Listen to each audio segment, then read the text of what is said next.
Hello and welcome to another Daily Muppet. In today's video, we're going to talk about some of the Ten Hag frustrations that are coming out and how that's playing out in the real world of what's actually happening, why he's frustrated. I do have some information on the takeover process as it stands right now. I'm going to talk about some of the transfer news, especially striker targets, things like that, and some of the midfield targets that are moving up the list as United look to potentially be missing out on some of the ones that they did want. A while back, I put out a few tweets and things about, and a video about how Ten Hag was becoming increasingly frustrated about being stuck, where the plans that he has, the things he wants to do, are being essentially held up. They cannot move forward. They cannot do much else. They cannot make any promises. But especially on, of course, transfers and all of that side of it. And that is still the case, and it's been coming out. He made some mention this week that it's not up to him, that it's up to the owners now, that it's this and that. And that's probably the closest he's going to get to calling it out. But the situation is really quite a bit worse than it seems. There's a lot going on there. You have to think with the kind of domino effect of processes that occur. Let's say Erik Ten Hag wants two midfielders in. You need to sell Donny van de Beek. You need to sell Scott McTominay to make space in the team and to free up some FFP room for signings on top of a striker. Let's say teams are looking at Donny van de Beek, trying to buy him. Well, Liverpool are doing all their business now. They're going to be done with their business by July 8th, per James Pearce, before they go out. A lot of teams do operate that way. Manchester United are unique in their ability to not sign people early in the window and wait until the very end. Most clubs operate early, May and June, trying to get everything lined up. So let's say here, May 5th, clubs are contacting United saying, hey, what's the situation with Donny van de Beek? And United cannot say, yeah, he's for sale. You can get him. You can come make an offer and line it up for the transfer window. What are they going to do? They're going to move on to the next target. And then they're going to sign that player. And that is the biggest issue, is that all of the sales that need to be done in order for United to be able to sign two midfielders, a center back, a goalkeeper, a little less on a goalkeeper because it has to be resolved once Dean Henderson returns or at the end of the year. Any other position beyond striker, and even then, they would like to be able to shift Anthony Martial, even though it'll be tough. What can they do? They cannot do anything. And so it may allow for other clubs to move on. And if we have trouble selling this summer to free up space in FFP, it will be because of what is happening today. And there's a lot more than that going on behind the scenes with regards to staffing, logistics, things down to things like travel, timing, all of that are being thrown off by the sale process and the Glazers right now that are becoming very frustrated. There are staff at Manchester United who, people think of staff and they think, oh, they could all leave, it's no problem. Not true. There's a lot of people who are a part of, that are more background figures that are important parts of the club running and functioning. There are people considering leaving right now, a number of them, because of the situation. And there are people more on the forefront who are considering leaving. That would be harmful. So there's a lot of frustration right now, a lot of issues. Obviously Ten Hag is the focus on the end of the year and wrapping up top four, because with the way Liverpool are pulling wins out, you may need 9 points, may need those full 9 points to secure top four. And it should happen, but, as we can see, there's issues. So moving on to that owner process and what is actually happening. Obviously, you see a report today that Sheikh Jassim has not heard back from Rain Group and all of that. Officially, anyway. Here's what I've been told. There are people who are expecting to have have news by Monday, Tuesday at the latest of next week in terms of the next step in the process and where things go.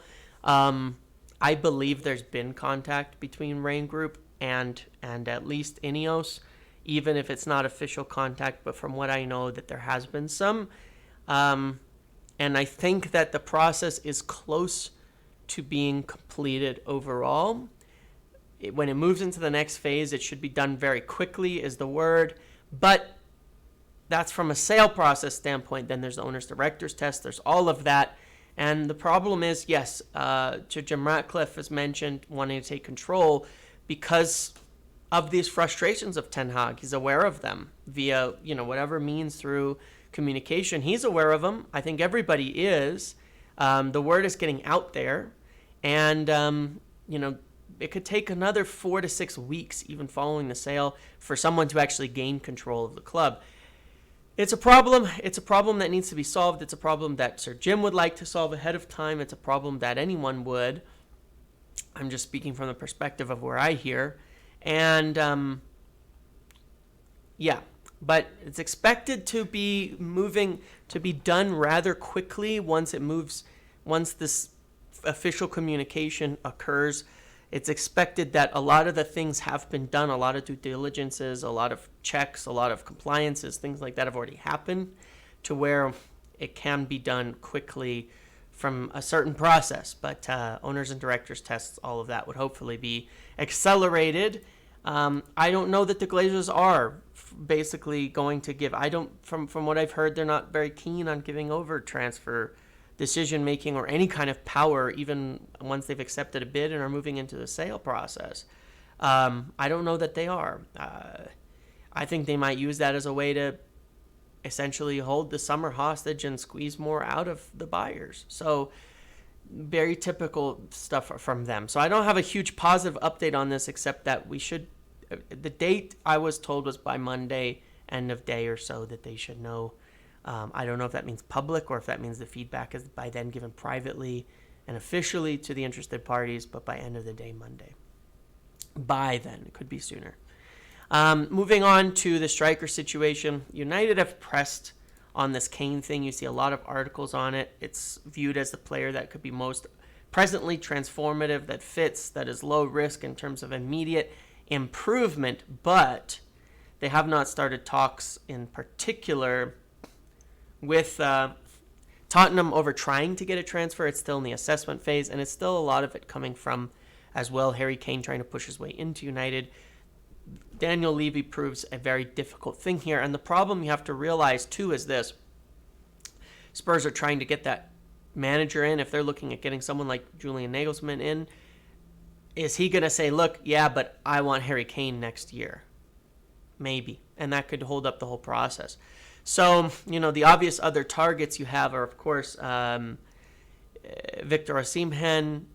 I still hear very often that Gonzalo Ramos is a target. Napoli just lapped up the Scudetto last night, have won the Italian title, and so they're out of the Champions League. There should be the ability to start maybe having some chats there. And then there's Rasmus Holland. I wouldn't walk away too far from that one in thinking about it, because we'll just have to see. It's really concerning because of the whole situation. They don't need a sale to buy at striker, but money, budget funds, cash flow can make a big difference here on what kind of striker they can afford. But securing top four is big, because there's quite a number of strikers that aren't going to join if they don't have a Champions League. It's a big deal. We can see how this is already affecting the targets, because in the midfield, Liverpool are already moving on McAllister, and it looks like they're going to get him. I mean, it sounds like they're going to get McAllister, and whether you want him or not, he's a major target of Manchester United. Meanwhile, Sofyan Amrabat looks like he's headed off to Barcelona. And what can United do?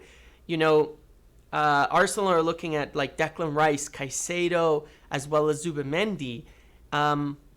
There's a lot of competition for the players. I tweeted out about all the different targets, but we're losing. We're losing people due to timing, and it matters.